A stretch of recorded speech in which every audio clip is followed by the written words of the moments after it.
Et Amel Khamajar, bonjour, Yosef Israk Avner et Bonjour, bienvenue David. à vous. Tout à fait. Donc on est dans le chapitre 17 du Sefer du livre de Yechia Meller du Rav Volpo. Tout à fait.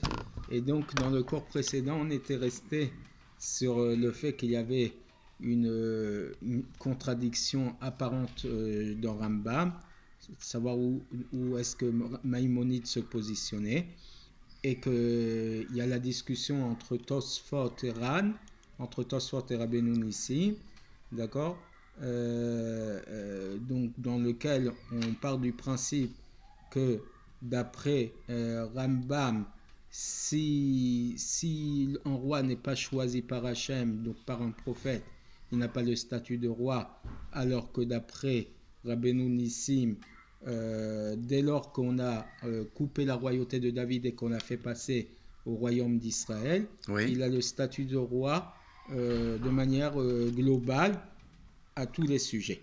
Mais que Rambam, il faut savoir où est-ce qu'il se positionne par rapport au fait de savoir que les rois de Yehuda, donc les rois de David, ont tous les statuts de roi, alors que les rois d'Israël ne s'appellent que Meller sans être complètement roi. Donc ils n'ont pas tous les pouvoirs. Tous les pouvoirs du roi. Et donc il faut comprendre où véritablement Rambam, Maïmonide se positionne.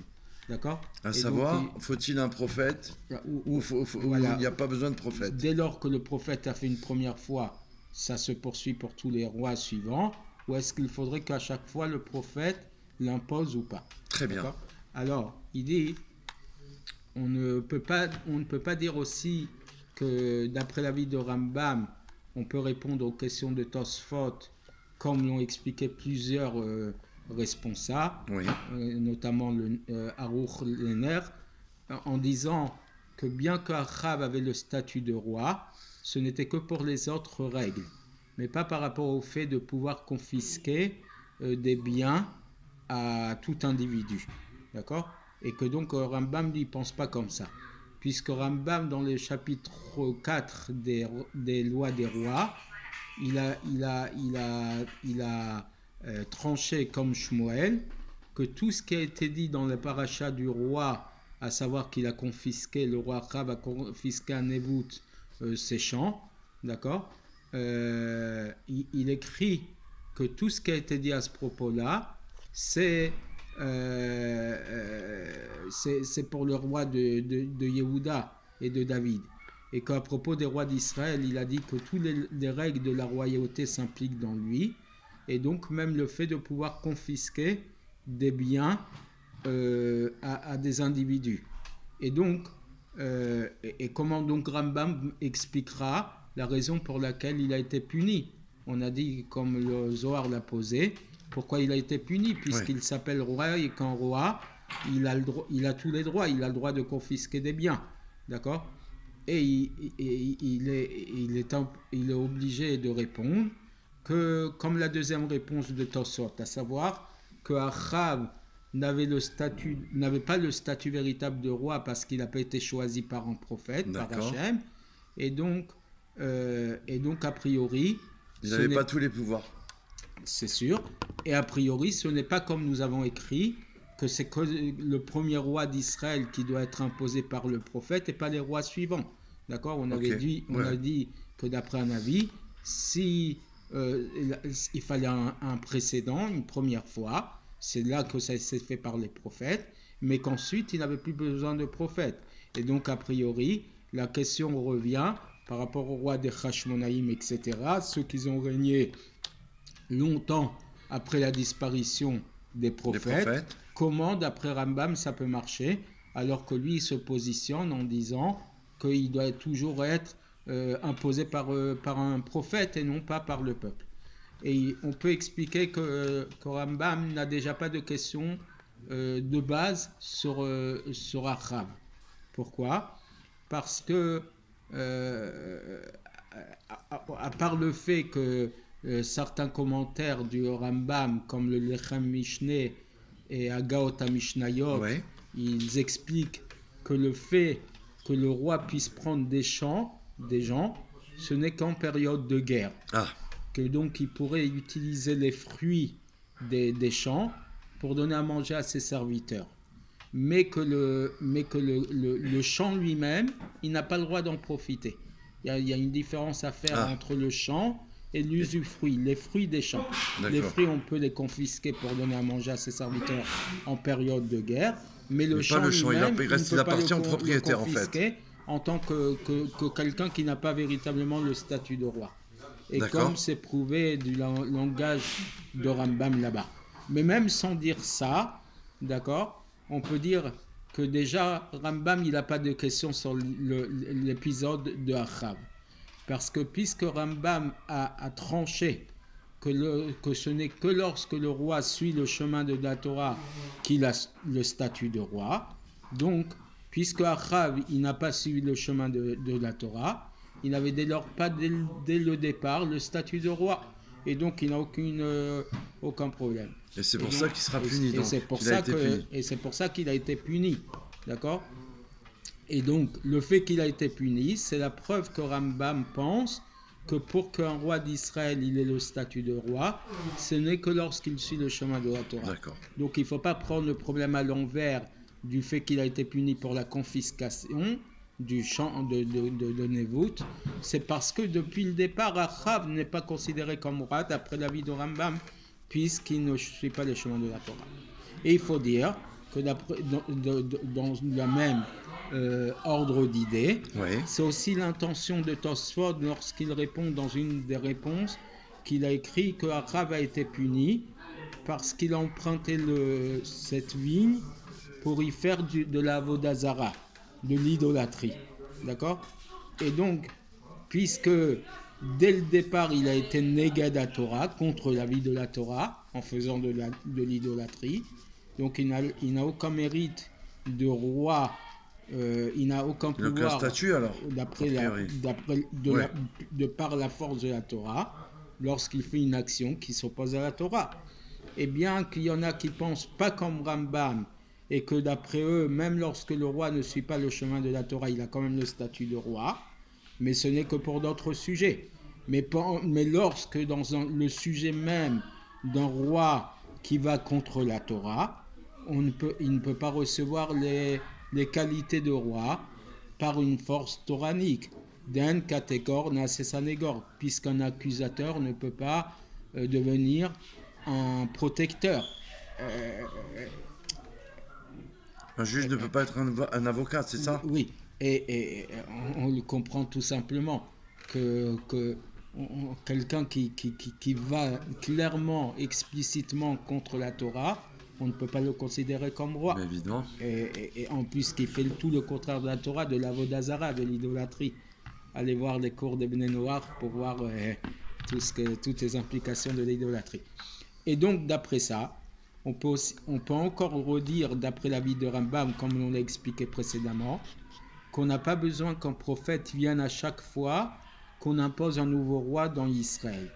Et on se contente du fait qu'Achia Shiloni a coupé la royauté de Shlomo la première fois, d'accord ? Parce que le fait qu'Achav n'avait pas le statut de roi, ce n'est pas parce qu'il n'a pas été imposé par un prophète, mais tout simplement parce qu'il a été contre la Torah. C'est ça. Voilà. Mais malgré tout, il faut encore approfondir ce sujet. Parce que le fait que Rambam dise Navi Shehemid Meler, un prophète qui a imposé un roi, on comprend a priori que sans prophète, il n'y a aucune possibilité qu'il soit roi. D'accord ? On a répondu parce qu'il a été contre la Torah. Ouais. Mais le langage de Rambam implique qu'il faut que ce soit un prophète. Donc ça, c'est une réponse secondaire. Mais le Goufaïnian, le propos même, c'est que ça doit être un prophète qui doit imposer un roi. Donc on n'a pas complètement expliqué l'avis de Rambam, l'avis de Maïmonide. D'accord ? Alors il faut poursuivre. Il faut poursuivre. Et bien qu'on puisse aplanir le langage du Rambam, comme on l'a expliqué précédemment, que Rambam n'a pas l'intention ici de rentrer dans les détails des règles d'imposition d'un roi d'Israël, et qu'il est seulement venu nous apprendre que bien que David a mérité la couronne de la royauté, il y a malgré tout une possibilité qu'il y ait aussi un roi d'Israël qui ne fasse pas partie de la lignée de David, d'accord? Et que ça, c'est au moment où le Navi l'a imposé. Parce que dès le départ, la possibilité, il y a une possibilité, c'est à ce moment-là, pardon, au moment où le Navi, le prophète, l'a imposé, qu'a commencé la possibilité qu'il y ait une royauté autre que la lignée de David. Mais pas de nous expliquer qu'à chaque fois qu'un roi d'Israël doit être imposé, il y ait besoin d'un prophète, puisque dès lors que la royauté a été interrompue de David par le prophète, même le peuple peut l'imposer comme roi. Ici, Rambam, en disant Navi Shemid Melech, le prophète qui a imposé un roi, d'accord, il vient nous apprendre l'idée que la royauté peut passer dans une autre lignée que celle de David. D'accord? C'est ce qu'il est venu nous apprendre Rambam, Maïmonide.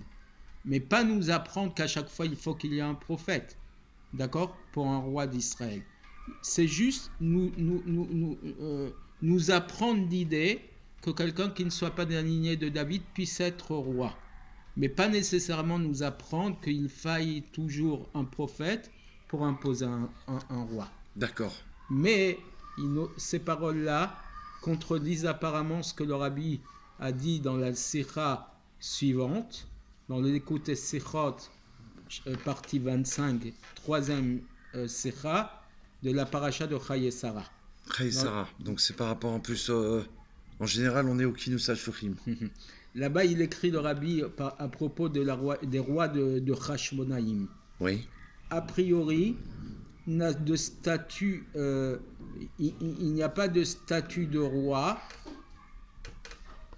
même pour les autres tribus d'Israël, d'après l'avis de Rambam. Puisque d'après l'avis de Rambam, c'est précisément quand le Navi a imposé le roi. Donc oui. le rabbi se positionne en disant que quoi qu'il arrive d'après Rambam, il faut que le Navi impose un roi. D'accord? Et donc pour les rois de Hashmonaïm, ils n'ont pas véritablement de statut de roi puisqu'il n'y a plus de prophète. C'est la remarque 68 du rabbi. D'accord. Qui dit que les rois de Hashmonaïm, on ne peut pas véritablement les appeler rois puisqu'il n'y a pas de prophète. Donc, qui les aurait nommés. Et puisqu'il n'y a plus de prophète à ce moment-là, puisqu'on est 173 ans après la disparition des derniers prophètes, donc ils n'ont pas véritablement de statut de roi. Donc c'est la position du rabbi tel qu'il explique l'avis de Rambam, Maïmonide. D'accord? Et donc il faut comprendre encore une fois comment expliquer la contradiction apparente de Rambam entre ce qu'il a dit au début et ce qu'il dit dans les lois de Hanouka. D'accord? Mais il dit entre parenthèses, il faut rapporter aussi les paroles du rabbi dans le Lekut Sefot, partie 19, page 166, remarque 25. Et donc l'avis du rabbi, c'est que d'après Rambam, les rois de la maison de Hashmonaïm n'avaient pas le statut de roi parce qu'ils n'ont pas été imposés par un prophète. D'accord. Et donc ça contredit apparemment ce qu'on a écrit précédemment, que le fait qu'on ait besoin d'un prophète dans la royauté d'Israël, c'est que lorsqu'on les a imposés la première fois. Mais qu'ensuite, une fois que la royauté est passée d'un roi à un autre, il n'y a plus besoin de prophète. Et c'est pour ça que tous les rois ont pu régner, même presque 400 ans, comme le roi Agrippas, après la destruction du deuxième temple, après la fin de la prophétie. D'accord. Mais quand on va dans la profondeur des choses, en vérité, il n'y a pas de contradiction à ce qui a été dit plus tôt. Et au contraire, à partir de maintenant, on va pouvoir comprendre très bien, encore mieux, les différences qu'il y a entre la royauté de Hashmonaïm et les rois d'Israël. Et les paroles de Rambam dans lesquelles il nous dit qu'il faut un prophète pour imposer un roi. Pourquoi ? Parce que quand le prophète a imposé le roi Jéroboam, et donc en fait tout ce qu'on a dit dans ces deux cours, c'est là que ça va la conclusion, là, voilà. C'est là où ça va véritablement compter. Ça va s'installer. Oui, on va tout... Pour avoir une compréhension claire, justement, de tout ce qui a été dit au roi Mashiach. Oui, et la raison pour laquelle on ne va pas directement à la conclusion et qu'on fait tout le déroulement du Rav Wolpo, il est clair. Parce que là, ici, on est en train d'essayer de comprendre en profondeur tout ce qui concerne la royauté de David, etc. Parce que c'est des sujets de Géoula et Mashiach. C'est ça, la royauté de Mashiach, pour qu'on comprenne si le roi David a été nommé roi Mashiach, qu'on comprenne qu'est-ce que ça veut dire. Et donc, même si ça paraît des fois pas très clair et que le cheminement vous paraît un peu flou, on est obligé... Il faut aller jusqu'au bout. On s'est imposé tout ça de cette manière-là pour qu'on comprenne aussi à quel point le Rav est un Gaon, est un grand de la Torah qui explique les choses, qui découpe chaque partie du puzzle. Mais donc cette partie-là va compter, on va essayer de la rendre la plus claire possible pour que la conclusion soit claire dans nos cerveaux. Tu as employé le mot puzzle, le puzzle il a plein de petits morceaux. Voilà. Mais à la fin il n'y a qu'une image. Voilà. On va la voir maintenant. On va essayer de la faire, on va la transmettre. La plus clairement possible. Amen. Alors donc, voici ce qu'il faut comprendre. Lorsque le Navi, Achia, a imposé le roi Jéroboam, et il a coupé les 10 tribus de David, il a fait la scission des deux royaumes. Il a été donné la possibilité d'imposer une lignée de rois des autres tribus d'Israël. D'accord ? Mais ça, c'est tout le temps que la royauté d'Israël était concrètement possible et effective, plus que possible. Parce que c'était à Yerushalayim à ce moment-là qu'il y avait un roi de la maison de David qui régnait seulement sur les tribus de Yehuda et de Binyamin. Et que sur les autres tribus, il y avait un roi. Coupe un peu, David. Donc, pour revenir historiquement et expliquer donc les choses clairement. D'accord. Dès lors que le prophète a imposé le roi Jéroboam et il a coupé les 10 tribus de David, on a donné la possibilité à imposer une lignée de rois qui soit d'autres tribus autres que celle de David et de Yehuda. Mais ça, c'est tout le temps que la royauté d'Israël était effective, concrète. D'accord ? Qu'à ce moment-là, Yerushalayim, il y avait un roi de la lignée de David qui régnait que sur les tribus de Yehuda et Binyamin, et que sur les autres tribus, il y avait un roi d'autres tribus d'Israël. D'accord ? Et c'est pour ça qu'on pouvait s'appuyer sur l'histoire, sur l'action du prophète Achia, qui a coupé les 10 tribus de David et d'amener d'autres rois d'Israël. Donc il fallait qu'il y ait une suite effective, qu'il n'y ait pas de coupure de quelques instants que ce soit pour que l'enchaînement puisse se faire. Et à ce moment-là, le premier roi, le prophète impose le premier roi et l'enchaînement, ça se fait naturellement sans avoir de prophète clairement effectif pour imposer le roi suivant. C'est clair ? Sans avoir besoin du prophète. C'est ça. Sans avoir besoin. Mais dans l'année 3205, après que la royauté d'Israël, il dit Meaz Yatzamatok, de quelque chose d'amer est sorti quelque chose de doux. C'est une expression connue que de choses difficiles sort les plus grandes douceurs. Amen, qu'on va voir ça avec nos yeux. Amen. Parce que à ce moment-là a été pris la possibilité d'imposer un roi d'autres tribus d'Israël. Et bien que la royauté de David, elle a été annulée après 133 ans plus tard, en l'an 3338, d'accord? Mais sa relation aux 10 tribus n'a jamais été interrompue. Et au contraire, elle s'est renforcée. Parce qu'à ce moment-là, les royaumes de Yehuda et d'Israël étaient au même niveau. D'accord? Il n'y avait plus de scission entre les deux royaumes. Et donc la royauté de David est revenue, même si elle n'est pas effective parce qu'il n'y a pas le Beth Amikdash, mais elle est revenue. Et donc la scission s'est du coup interrompue et la royauté est redevenue appartenant qu'à la maison de David. C'est ça. D'accord? Et C'est à incroyable, hein, oui. ce retour. Oui, Waouh. comme c'était au moment de sa première domination. Exactement. Au point que s'il va se lever un roi de la lignée de David, sa royauté va être sur tout Israël de manière égale, sur tout le royaume d'Israël. Parce qu'à Jéroboam, on n'a pas promis que sa royauté serait éternelle.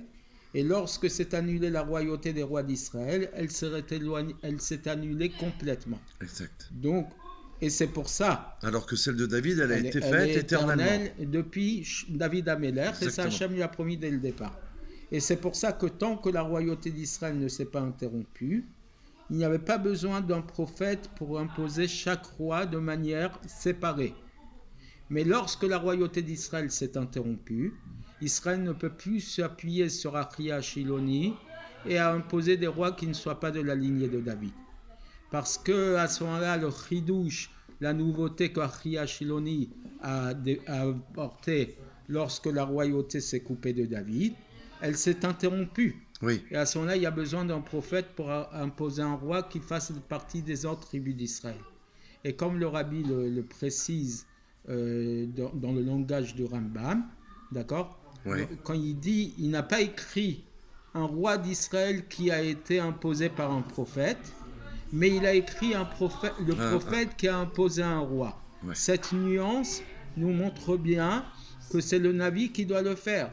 Donc, oui, ça veut dire que sans Navi, sans prophète qui coupe la royauté de David, il n'y a plus de base et de commencement à la royauté d'Israël du tout. Et donc, dès lors que la royauté d'Israël s'est interrompue et que les prophètes sont partis, ont quitté ce monde, il n'y a plus de possibilité d'imposer un roi d'Israël dans lequel il y aurait tous les statuts de la royauté. Donc, je crois que tout ce qu'on a dit ici est très clair. La conclusion. On a voulu amener une contradiction de Rambam sur lui-même, entre ce qu'il écrit dans les lois des rois et dans les lois de Hanouka à propos des rois de Hashmonaïm. Mais la conclusion de tout ça, c'est ceci. Faisons donc tout historique. Dans un premier temps, David Améler reçoit la royauté éternelle. Pour l'éternité. Voilà. Il n'y a pas de la ligne davidique. Il n'y a pas de roi. Il n'y a pas de tout royaume. Le royaume de Yehuda, de David et le royaume d'Israël. Il y a le royaume de David Améler. Il y a le royaume d'Israël qui est David Améler. Exactement. Ensuite, Shlomo va faire ce qu'il va faire. Et donc, on va interrompre pendant un temps la royauté. Et on va couper la royauté en deux. Le royaume de Yehuda qui va régner que sur les deux tribus de Yehuda et Binyamin. D'accord. Et de l'autre côté, il y a la royauté d'Israël sur les 10 autres tribus. À ce moment-là, Achia Shiloni va produire le fait. Juste une question, le royaume de Yehuda, c'est bien le royaume de David. On est bien d'accord. Sûr. Ensuite, par l'action de Achia Shiloni, du roi Achia, ce que ça va imposer, c'est que le premier roi, donc Jéroboam, lui doit être imposé par le prophète, et qu'ensuite tous les rois suivants n'ont pas besoin d'être imposés par le prophète, parce que ça s'y a déjà fait, c'est une suite. C'est une suite. C'est une continuité. Et ils ont tous les statuts de roi. De manière générale, on peut confisquer certains biens si on suit la condition première qui est de suivre le chemin Ah de oui. la Torah. Et donc les rois qui vont contre la Torah, comme le roi Achav ou le roi Ménaché, Ils sont pas des rois. ne sont Ils ont pas pas le statut considérés de roi. ne sont pas considérés comme rois. Mais ensuite, ce qui va se passer, c'est que lorsque la royauté d'Israël va être coupée pour rejoindre la royauté de David, là, c'est cette nouvelle règle que Achia Shiloni a imposée, à savoir que seul le premier roi doit être imposé par le prophète et que le roi Les suivant, suivants n'ont pas besoin. voilà, ça va s'interrompre aussi. Ça s'interrompt, c'est fini. Et la royauté d'Israël disparaît pour faire Donc il va place rester la royauté de David, qui elle est éternelle. qui elle est éternelle. Qui revient donc. Tout ce Effectivement, cheminement pour revenir à la royauté de David. Et à ce moment-là, donc, la royauté de David, elle n'a pas besoin de prophètes parce qu'ils sont choisis par Hachem, etc. Et la royauté d'Israël, si on voudrait imposer un roi d'Israël, il faudrait un prophète. Et puisqu'il n'y a pas de prophète, il n'y a pas de roi d'Israël. Baruch Hashem donc. Conclusion, Yehi Adonai, Morin, Rabbeinu, Melech HaMashiach Lamed. On va voir notre roi maintenant, immédiatement, now. Ouais. Merci à vous. À bientôt. À bientôt. Merci Yosef Srak. À bientôt. Merci à toi, David. À bientôt.